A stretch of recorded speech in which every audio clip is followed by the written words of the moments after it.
Saudi আরবে বিভিন্ন দেশের অসংখ্য অবৈধ প্রবাসী বসবাস করেন। তাদের দেশে ফেরা আরও সহজ করতে অনেকদিন ধরেই কাজ করছে দেশটির সরকার।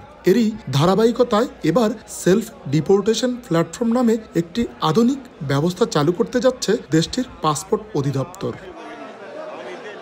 স্থানীয় সময় বৃহস্পতিবার অনুষ্ঠিত ডিজিটাল গভর্নমেন্ট ফোরাম 2025-এ সৌদি স্বরাষ্ট্র মন্ত্রণালয় জাওয়াজাত কর্তৃপক্ষ জানিয়েছে, নতুন এই প্ল্যাটফর্মের মাধ্যমে অবৈধ প্রবাসীরা অনলাইনেই আবেদন করে দেশে ফেরার প্রক্রিয়া সম্পন্ন করতে পারবেন। এতে দীর্ঘদিনের জটিল ও সময় সাপেক্ষ প্রশাসনিক প্রক্রিয়ার অবসান ঘটবে বলে মন্ত্রণালয় জানায়। নতুন করে সৌদি সরকার একটা ঘোষণা দিয়েছে, যদি আশা করি কার্যকারী হতে হয়, এতে আমাদের প্রবাসীরা বিভিন্নভাবে উপকৃত হবে। 1 বছর আগে কাগজপত্র এম্বাসিতে জমা দিয়েছি, এখন যে কোনো জটিলতার কারণে আমি যাইতে পারি নাই।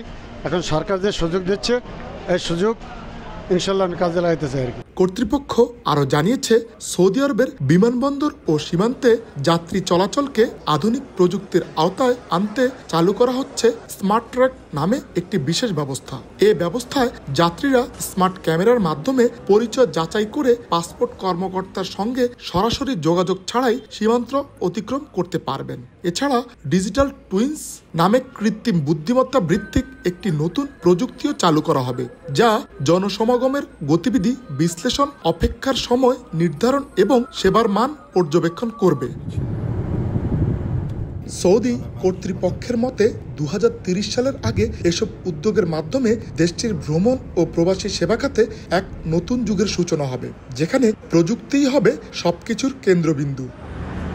সৌদি সরকারের নতুন এই উদ্যোগের ফলে যেমন প্রবাসীদের জন্য অনেক বেশি উপকার হচ্ছে, অর্থাৎ অনেক প্রবাসীরা আছে দীর্ঘদিন থেকে যারা দেশে যেতে পারছেন না, তাদের জন্য দেশে যাওয়ার প্রক্রিয়াটি অনেক সহজ হচ্ছে। দেশটি ধীরে ধীরে রূপান্তর হচ্ছে ডিজিটাল পরিষেবায়।